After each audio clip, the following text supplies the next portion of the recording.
You will soon be listening to famous Professor Pervez Hoodbhoy's views on the two-nation theory. First, let us share scholar Nasim Yousaf's perspective on the subject. For example, in 2012, Mr. Yousaf wrote, quote, "The two-nation theory is against the tenets of Islam. This is one reason why Allama Mashriqi and all other Muslim leaders, except the All India Muslim Leaguers, opposed the partition of India on the basis of the said theory." End quote. Later, Mr. Yousaf mentioned that the two-nation theory has damaged the Pakistani psyche, as it reflects that Muslims could not compete with Hindus and therefore needed a separate homeland. You can read his views on this theory in his published works, some of which we have shared in our videos. Now listen to Professor Pervez Hoodbhoy. It's a completely nonsensical idea to insist on the two-nation theory. The two-nation theory is dead. It died in 1971. It was buried. It was thrown into the Bay of Bengal.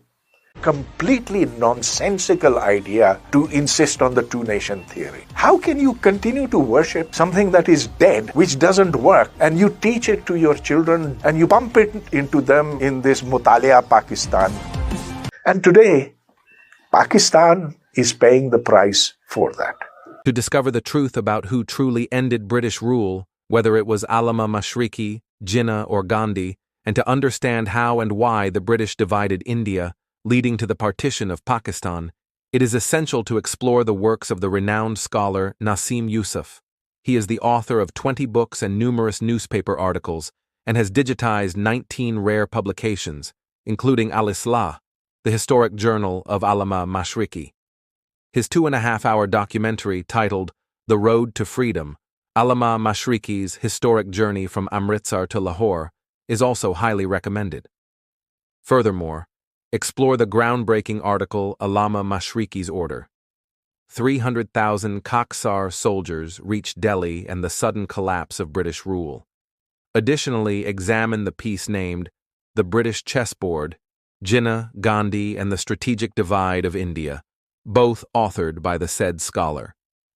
Did you know that Allama Mashriqi empowered women in the 1930s in the face of fierce opposition from Islamic clerics and Orthodox Muslims? This was a time when women, even in the West, did not have equal rights to men. For additional details, read the book titled The Kaksar Women, Warriors for Independence.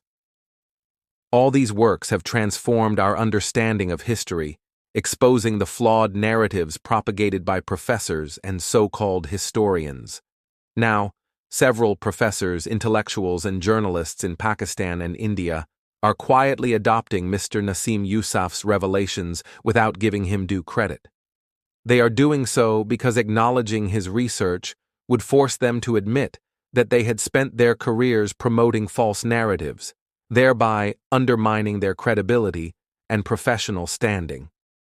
When individuals use someone else's work without proper credit, it constitutes academic dishonesty or intellectual dishonesty, commonly referred to as plagiarism.